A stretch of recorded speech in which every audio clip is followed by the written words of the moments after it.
ياسين والقرآن الحكيم إنك لمن المرسلين على صراط مستقيم تنزيل العزيز الرحيم لتنذر قوما ما أنذر آباؤهم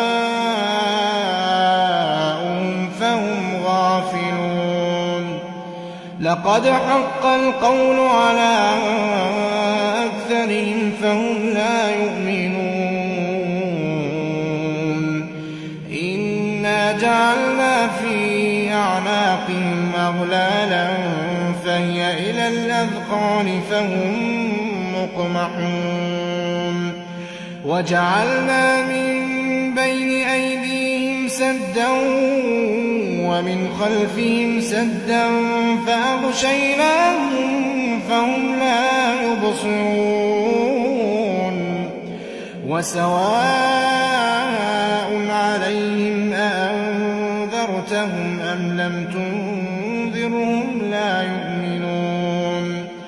إنما تنذر من اتبع الذكر وخشي الرحمن بالغيب فبشروا بمغفرة وأجر كريم إنا نحن نحيي الموتى ونكتب ما قدموا وآثارهم وكل شيء أحصيناه في إمام مبين واضرب لهم مثلا أصحاب القرية إذ جاءها المرسلون إذ أرسلنا إليهم اثنين فكذبوهما فعززنا بثالث فقالوا إنا إليكم مرسلون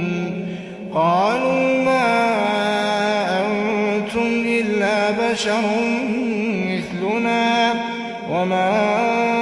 أنزل الرحمن من شيء إن أنتم إلا تكذبون قالوا ربنا يعلم إنا إليكم لمرسلون وما علينا إلا البلاغ المبين قالوا إنا تطيرنا بكم لئن لم تنتهوا لنرجمنكم وليمسنكم منا عذاب أليم قالوا طائركم معكم أئن ذكرتم بل أنتم قوم مسرفون وجاء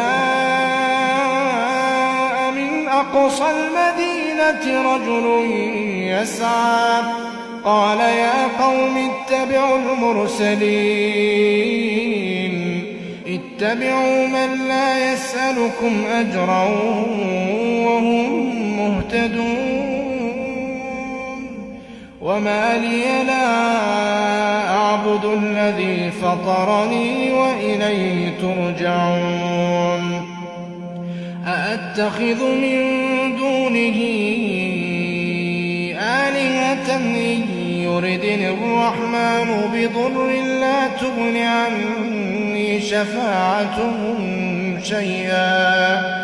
لا تغن عني شفاعتهم شيئا ولا ينقذون إني إذا لفي ضلال مبين إني آمنت بربكم فاسمعون قيل ادخل الجنة قال يا ليت قومي يعلمون بما غفر لي ربي وجعلني